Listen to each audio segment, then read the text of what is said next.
पिछले वीडियो में हमने देखा था कैसे हमने इलेक्ट्रिक फील्ड एक्सियल पोजीशन पे निकाला था किसी डाइपोल के कारण। इस वीडियो में हम देखेंगे कि किसी डाइपोल का इलेक्ट्रिक फील्ड इक्वेटोरियल पोजीशन पे कितना होता है, अलग अलग इक्वेटोरियल पोजीशंस पे कितना होता है। तो इक्वेटोरियल पोजीशन मैं आपको याद दिला दूं। मान लीजिए कोई एक डाइपोल है, देखिए यहाँ कंफ्यूज मत होइएगा, वहाँ मैंने प्लस क्यू इधर रखा था, यहाँ माइनस क्यू इस साइड रखा है और प्लस क्यू इधर रखा हुआ है। डाइपोल है, दो चार्जेस हैं एक दूसरे से, मान लीजिए डिस्टेंस 2a से सेपरेटेड है, ये इनका सेंटर पॉइंट है, यानी यहाँ से यहाँ तक की डिस्टेंस ये a हो गई, ठीक है, और यहाँ से यहाँ तक की फर्दर ये a हो गई, तो ये 2a डिस्टेंस से सेपरेटेड है। ये टोटल डिस्टेंस कितनी है, 2a, ठीक है। तो ये हो गई a डिस्टेंस, ये हो गई a डिस्टेंस, ठीक है। इनको जोड़ने वाली लाइन के अलॉन्ग क्या काम करता है, ये मान लीजिए ये ओरिजिन पॉइंट है, इनके जोड़ने वाली लाइन के अलॉन्ग क्या काम करता है, डाइपोल मूवमेंट, ठीक है। तो डाइपोल मूवमेंट की डायरेक्शन मैंने आपको बताई थी माइनस क्यू से प्लस क्यू की तरफ, तो ये हो गई इसकी डाइपोल मूवमेंट पी की डायरेक्शन, ठीक है। तो माइनस क्यू से प्लस क्यू की तरफ, ठीक है। तो इक्वेटोरियल पोजीशन मैंने आपको बताया था कि परपेंडिकुलर ओ पोजीशन से परपेंडिकुलर जो लाइन ड्रॉ करते हैं यानी सेंटर पोजीशन से, वो इसकी इक्वेटोरियल पोजीशन होती है। अब देखिए इक्वेटोरियल पोजीशन है ये, इसमें कोई इस पे कोई पॉइंट है P, ठीक है ना, यहाँ पे कोई पॉइंट है P।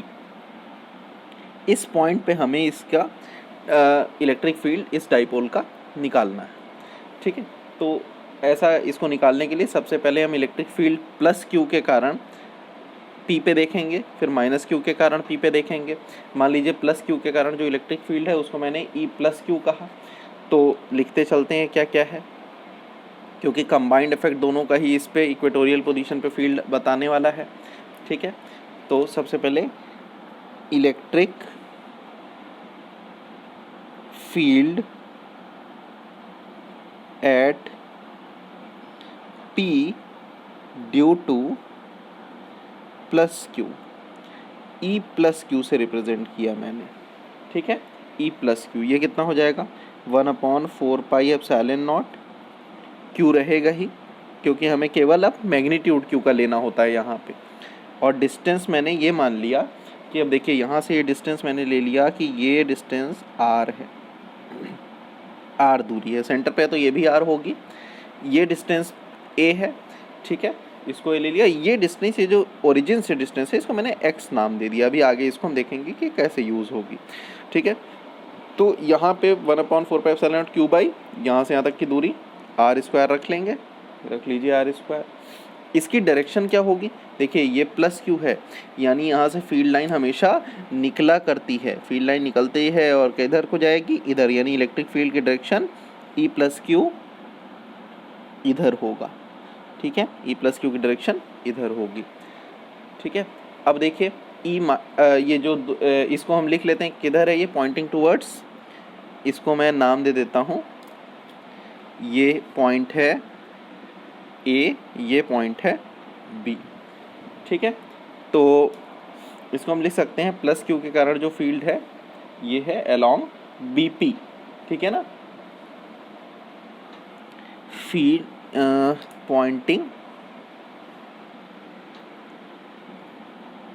पॉइंटिंग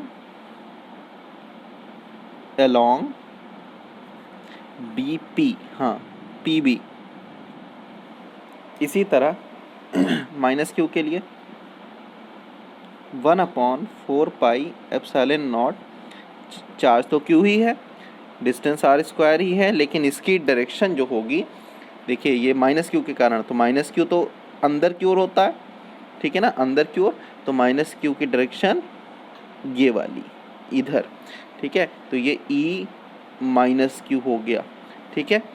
तो ये कितनी वैल्यू हो जाएगी, ये अलोंग क्या होगा, पॉइंटिंग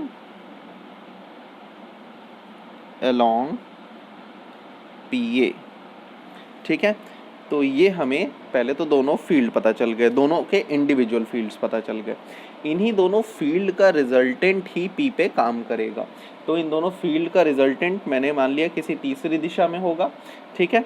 तो लेकिन वो तीसरी दिशा निकाली कैसे जाए, तो इस पे रिजल्टेंट निकालने के लिए सबसे पहले हमने अलग अलग इनको इंडिविजुअली हम कंपोनेंट्स में डिस्ट्रीब्यूट करेंगे, ठीक है ना। तो कंपोनेंट में डिस्ट्रीब्यूट करने के लिए सबसे पहले मैं ई प्लस क्यू और ई माइनस क्यू को, देखिए चूँकि ये देखिए ई प्लस क्यू और ई माइनस क्यू क्वांटिटी में बराबर हैं, यानी मैग्नीट्यूड में बराबर हैं, तो magnitude of E plus Q is equals to magnitude of E minus Q. मैं ऐसा लिख सकता हूँ, बिल्कुल लिख सकता हूँ, ठीक है ना। तो इसको मैंने नाम दे दिया ई, ताकि बार बार मुझे प्लस क्यू माइनस क्यू ये ना लिखना पड़े, दोनों ही बराबर हैं। तो अब देखिए ई प्लस क्यू के दो कंपोनेंट होंगे, चूँकि ई प्लस क्यू एक वेक्टर है, एक इसका परपेंडिकुलर कंपोनेंट, एक इसका पैरेलल कंपोनेंट, ठीक है। तो कंपोनेंट्स में ब्रेक करने के लिए मुझे पहले एंगल चाहिए। मान लीजिए मैंने ये माना कि ये जो एंगल है यहाँ पे ये थीटा है, ठीक है ना, ये एंगल थीटा। तो यहाँ ये हॉरिजॉन्टल एक लाइन अगर ड्रॉ करते हैं तो ये एंगल भी थीटा होगा, ठीक है ना, करस्पॉन्डिंग एंगल। तो अब इसी से हम कंपोनेंट में इसको डिस्ट्रीब्यूट करते हैं। तो ई प्लस क्यू ये वाला कंपोनेंट जो ई प्लस क्यू का इधर होगा वो होगा ई कॉस थीटा। इसी तरह ई माइनस क्यू का भी एक कंपोनेंट इधर होगा ई कॉस थीटा।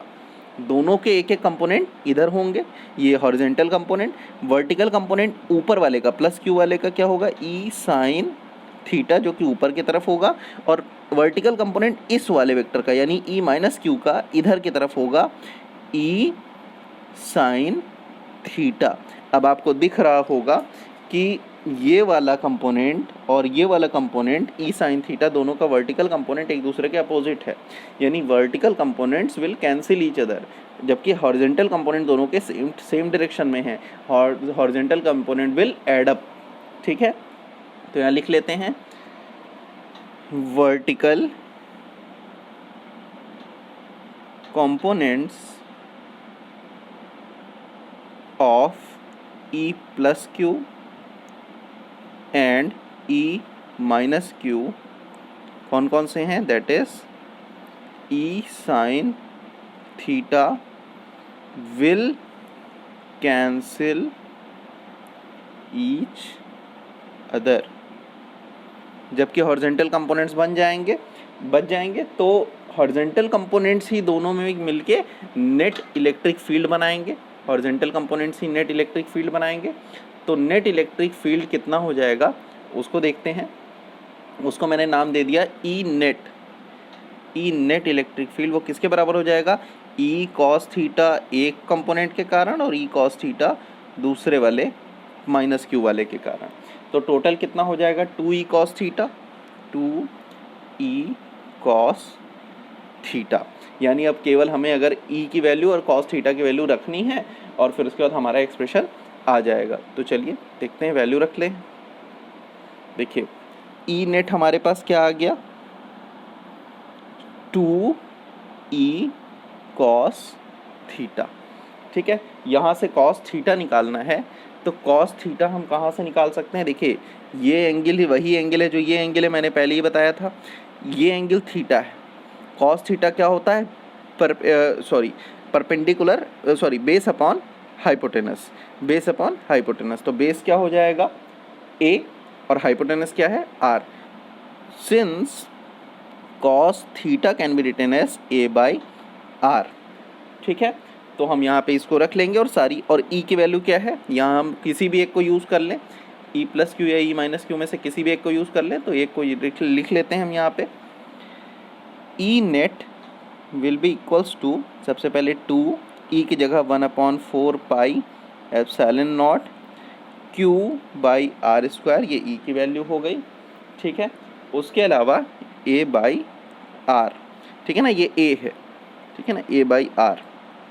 तो ये क्या हो गया, 2q into a by 4 pi epsilon not r cube. मैं थोड़ा और इसको सही से लिख दूं तो ये हो जाएगा q इंटू 2a अपॉन में 4 पाई एप्सिलॉन नॉट r क्यूब। ये q इंटू 2a आपको किसी चीज़ का रिमाइंड करा रहा है, ये और कुछ नहीं, डाइपोल मूवमेंट p की वैल्यू है, since p is equals to q into 2a। A, तो यहाँ से हमारा जो ई नेट आएगा वो कितना आ जाएगा, E net is equals to, या electric field due to this position is equals to, at this position is equals to 1/4πε0 p by are cube. ठीक है ना, जहाँ पी क्या है, डाइपोल मोमेंट है। अब यहाँ आर जो है, हम एक आर क्या है, ये वो है, क्या कहते हैं, हाइपोटेनस है। इसको मैं एक्स के फॉर्म में लिखना चाहता हूँ, सेंटर से दूरी। तो आर को एक्स के फॉर्म में अगर हमें लिखना है तो आर स्क्वायर की वैल्यू यहाँ से हम देख पा रहे हैं, चूँकि वो हाइपोटेनस है, तो आर स्क्वायर इक्वल टू क्या हो जाएगा, x square plus a square, right angle triangle, तो आर इक्वल टू क्या हो जाएगा, √over x square plus a square रख सकते हैं। इसको उठा के यहाँ रख दीजिए, तो ई नेट हो जाएगा हमारा 1/4πε0 p by x square plus a square whole to the power 3/2। क्यों, क्योंकि देखिए रूट में है ना, तो x square plus a square root में आएगा, 1/2 पावर 1/2 इंटू 3, 3/2। तो ये एक्सप्रेशन हमारा बन गया इक्वेटोरियल पोजीशन पे इलेक्ट्रिक फील्ड, किसी इक्वेटोरियल पोजीशन पे डाइपोल के इलेक्ट्रिक फील्ड।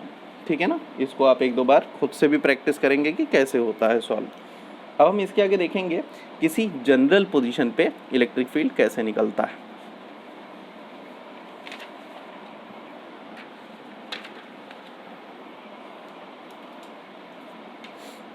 तो electric field at any general point, third था ना हमारा, electric field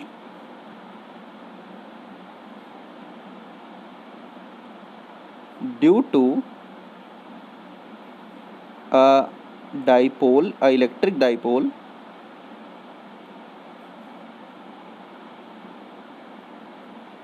at any general point.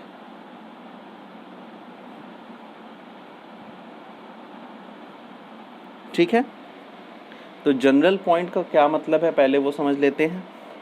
मान लीजिए एक फिगर ड्रॉ कर लेते हैं, एक ये है माइनस क्यू चार्ज, एक प्लस क्यू चार्ज, यानी हमने क्या बना लिया, एक डाइपोल बना लिया। ठीक है, ये वाली लाइन तो इक्वेटोरियल लाइन होती है, ये वाली लाइन एक्सियल लाइन। जब भी कोई एक जनरल डाइपोल रखते हैं तो ऐसा ही होता है कि उसको जोड़ने वाली लाइन हमेशा एक्सियल होती है, उसके परपेंडिकुलर वाली लाइन एक इक्वेटोरियल लाइन होती है। ठीक है ना, ये मान लिया इस जो डाइपोल हमने लिया है उसका सेंटर है ओ। ठीक है, हमने एक पॉइंट यहाँ माना पी, जो एक जनरल पॉइंट है। ठीक है ना, इस जनरल पॉइंट से इस डाइपोल की डिस्टेंस मैंने मान लिया आर, और ये डिस्टेंस वेक्टर है आर वेक्टर। ठीक है, तो अब इस पे हमें निकालना है, क्या कहते हैं, इलेक्ट्रिक फील्ड। ये है एक जनरल पॉइंट। तो इसके लिए मैं आपको पहले रिमाइंड करा दूं कि जब हमने एक्सियल और इक्वेटोरियल लिया था अलग अलग, तो उनकी वैल्यूज़ क्या क्या आई थी। तो एक्सियल के केस में जो आई थी वैल्यू वो थी, अगर मान लीजिए यहाँ पे एक्सियल लाइन पे रखा हो तो 1/4πε0 2p/r³। ठीक है, 2p बाई डिस्टेंस का क्यूब। और जब हमारा वही एक्सप्रेशन जब इक्वेटोरियल में आया था तो हमने पीछे भी देखा 1/4πε0 p/x³। ठीक है ना, तो ये तो हमारा दोनों का जनरल केस था। ठीक है, अब हम यहाँ पे जब जनरल पॉइंट यहाँ पे देखेंगे तो ये देखिए एक डाइपोल है, इसका डाइपोल मूवमेंट किस दिशा में होगा हमें पता है, माइनस क्यू चार्ज से प्लस क्यू चार्ज की तरफ। तो ये डाइपोल मूवमेंट की दिशा इधर की ओर होगी, तो यहाँ बनाए चाहे यहाँ वेक्टर ये बना लें, तो ये हो गया हमारा डाइपोल मूवमेंट P। ठीक है ना, डाइपोल मूवमेंट भी एक वेक्टर क्वांटिटी होती है। ठीक है ना, अब डाइपोल मूवमेंट P इधर है, मान लिया मैंने कि ये जो कनेक्ट करने वाली लाइन है डाइपोल के सेंटर को P पॉइंट से, वो यहाँ पे एंगल थीटा बना रही है। ठीक है, तो डाइपोल मूवमेंट के वेक्टर को हम दो कंपोनेंट्स में ब्रेक कर सकते हैं, एक ये वाली डायरेक्शन, इसको हम कह सकते हैं चूँकि थीटा के तरफ है तो P का कॉस थीटा कंपोनेंट। इसी तरह एक परपेंडिकुलर डायरेक्शन में होगा, ये होगा P का साइन थीटा कंपोनेंट। ठीक है, तो डाइपोल मोमेंट हमने लिया P, उसको दो कंपोनेंट में ब्रेक कर दिया, P कॉस थीटा और P साइन थीटा। असल में कोई किसी क्वांटिटी को जब हम ब्रेक कर रहे होते हैं, जैसे मान लीजिए कोई क्वांटिटी x है, उसको हमने ब्रेक किया x cos theta x sine theta, तो वो x कॉस थीटा और x साइन थीटा से मिल के बनता है x, यानी x कॉस थीटा भी अपने आप में एक डिस्टेंस है, x साइन थीटा भी अपने आप में एक डिस्टेंस है। वैसे ही P कॉस थीटा भी अपने आप में एक डाइपोल मोमेंट है, P साइन थीटा भी एक डाइपोल मोमेंट है। P कॉस थीटा जो डाइपोल है, डाइपोल देखिए P कॉस थीटा अगर डाइपोल मोमेंट है तो यहाँ एक इमेजिनरी डाइपोल मान सकते हैं, जो एक्सियल, जिसकी एक्सियल लाइन पे P लाई कर रहा हो। P कॉस थीटा अगर एक डाइपोल मोमेंट है तो एक इमेजिनरी डाइपोल माना जा सकता है जिसकी एक्सियल लाइन पे P लाई कर रहा हो। इसी तरह P साइन थीटा अगर एक डाइपोल मोमेंट है तो एक इमेजिनरी डाइपोल इस तरह का माना जा सकता है जिसकी इक्वेटोरियल लाइन पे ये लाई कर रहा हो, और जिसके डाइपोल मोमेंट की वैल्यू क्या है, P साइन थीटा। तो इसी तरीके को हम यहाँ पे अपने अप्लाई करने वाले हैं। ठीक है, तो इसके लिए अब हम क्या करेंगे, सबसे पहले दोनों के अलग अलग वैल्यूज़ पुट करें। मान लीजिए पहले first case, for P cos theta. ठीक है, तो इस केस में जो इलेक्ट्रिक फील्ड होगा, ये वाला electric field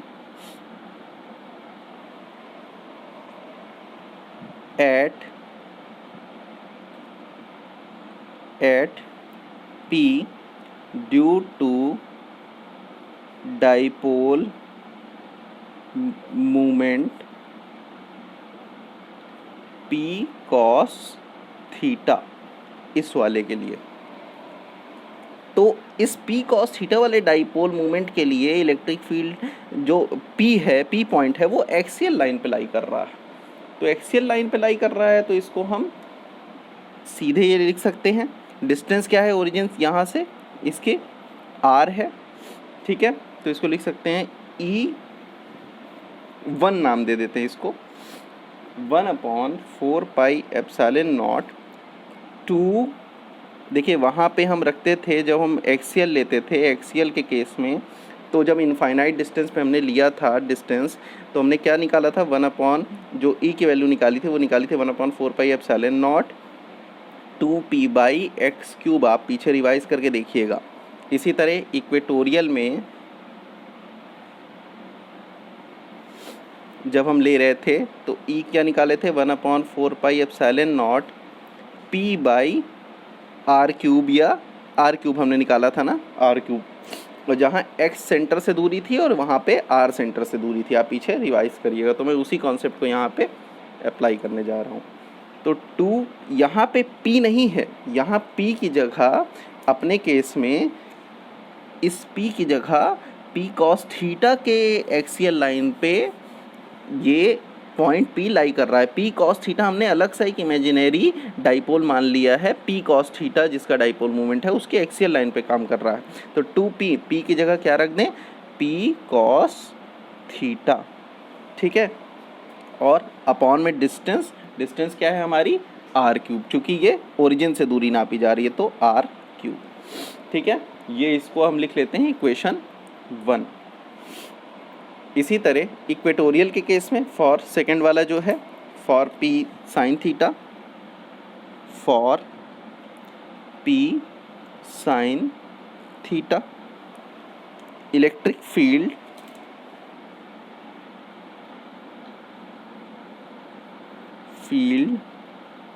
at P due to dipole moment P sine theta. क्या हो जाएगा, अब इसको देखते हैं। E2 is equals to 1/4 pi epsilon naught P/r³ होता था, नीचे r³ तो रहने ही वाला है क्योंकि डिस्टेंस तो देखिए अब इस बार क्या है, इस बार हमको कौन सा लेना है, ये एक इमेजिनरी डाइपोल मैंने मान लिया जिसके इक्वेटोरियल पोजीशन पे पी लाई करता है। इस इमेजिनरी डाइपोल का डाइपोल मोमेंट क्या है, पी साइन थीटा है।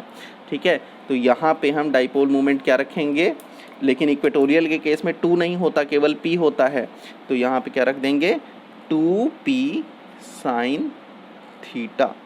ठीक है ना, तो 2p sine theta by are cube, sorry p sine theta, 2 नहीं होता है। ठीक है ना, तो p sine theta by are cube. ठीक है, तो ये दोनों वैल्यूज़ हमारी रख दी गई। अब देखिए इनकी डायरेक्शंस कैसे बनेगी। ठीक है ना, सबसे पहले जब ये वाला इलेक्ट्रिक फील्ड जो एक्सियल वाले के कारण है, ये वाला आपको याद होगा, एक्सियल वाले में इलेक्ट्रिक फील्ड जब मैंने बनाया था तो जिधर P था, P के ऑपोजिट दिशा में, जिधर P था P की ऑपोजिट दिशा में था। ठीक है ना, तो इलेक्ट्रिक फील्ड जो यहाँ पे काम करेगा, एक इलेक्ट्रिक फील्ड हो गया तो वो किधर काम करेगा, इधर काम करेगा। ये P1 के मतलब ये जो P cos थीटा है उसी के अलोंग ये क्या काम करेगा, E1। ठीक है ना, और ये जो P साइन थीटा है यानी इक्वेटोरियल वाले के केस में ये जो इलेक्ट्रिक फील्ड होगा, ये पीछे अगर मैं आपको याद दिलाऊं कि इस केस में देखिए यहाँ पे ये P इधर काम कर रहा था, इधर -q से +q, लेकिन जो हमारा फील्ड का रिजल्टेंट आया था वो किधर आया था, इधर आया था। यानी P के अपोजिट काम करता है इक्वेटोरियल के केस में। तो यानी यहाँ पे अब क्या हो जाएगा, P के अपोजिट, P साइन थीटा इधर है तो P के अपोजिट E2 किधर काम करेगा, इधर काम करेगा E2। ठीक है ना, तो अब ये यहाँ पे 2 वेक्टर हमको मिल गए, E1 और E2। अब जो इस P पॉइंट पे रिजल्टेंट होगा वो इन्हीं दोनों का रिजल्टेंट निकालेंगे हम। तो हमने मान लिया कि ये एक रिजल्टेंट है E, जो नेट E है। ठीक है ना, अब इसको निकालने के लिए हम क्या करेंगे, सबसे पहले इसका मैग्नीट्यूड निकालें। मैग्नीट्यूड ऑफ E हम कह सकते हैं रूट ओवर ऑफ, यहाँ पे 2 है ना, तो E1 का स्क्वायर, E1 के मैग्नीट्यूड का स्क्वायर, प्लस E2 के मैग्नीट्यूड का स्क्वायर और रूट ओवर। तो हम अब दोनों ही वैल्यूज़ को रख देते हैं। E1 कितना है, E1 है 1/4 pi epsilon naught 2p cos theta by are cube, इसका कर लें स्क्वायर, प्लस E2 कितना है 1/4 pi epsilon naught p sine theta by are cube, इसका कर लें स्क्वायर। ठीक है, तो ये बन गया हमारा root over of 1/4 pi epsilon naught. बाहर इसको हम बाहर ले सकते हैं, P को भी बाहर ले सकते हैं, यानी इस पूरी क्वांटिटी को अलग से हम स्क्वायर में बाहर अंदर रूट के अंदर ही लिख सकते हैं। अंदर क्या बचता है इसमें, ये बचा 2 cos theta by are cube का स्क्वायर, प्लस यहाँ पे क्या बचा sine theta by are cube का स्क्वायर। ठीक है ना, इस P/4 pi epsilon not square है ये, इसको बाहर ले लेंगे तो ऐसे ही आ जाएगा P/4 pi epsilon naught. R cube दोनों में है, आर क्यूब कॉमन ले लें, इसका भी स्क्वायर है, ये बाहर आ जाएगा आर क्यूब, अंदर क्या बचेगा केवल 4 cos square theta plus sine square theta. तो ये वैल्यू आ गई P/4 pi epsilon naught R cube. इसको सॉल्व करेंगे तो इसको 2 पार्ट में तोड़ लेते हैं, 3 cos square theta plus cos square theta, cos square sine square theta 1, ये हो जाएगा 1 + 3 cos स्क्वायर थीटा।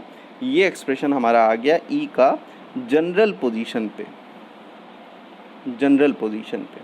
ठीक है ना, तो ये तो हमारा मैग्नीट्यूड आ गया। अब डायरेक्शन के लिए क्या करें, तो डायरेक्शन देखिए, ये एक वेक्टर, ये दूसरा वेक्टर, ये E, ये हमारा रिजल्टेंट है। हम डायरेक्शन निकालना चाहते हैं अपने ओरिजिन के रिस्पेक्ट में, तो ओरिजिन से ये जो रेडियस, ये जो पोजीशन है P की, ये R वेक्टर है, इसी पोजीशन से मान लीजिए हमारा रिजल्टेंट एंगल बना रहा है ये अल्फ़ा कह देते हैं, अल्फ़ा एंगल, थीटा हमने नीचे यूज़ किया, अल्फ़ा एंगल कह देते हैं। तो अल्फ़ा एंगल के लिए ये वाला, अब मैं इसको थोड़ा साफ साफ अलग से ड्रॉ कर देता हूँ। देखिए उसी फिगर को, ये वाले को मैं यहाँ बड़ा ड्रॉ करूँगा।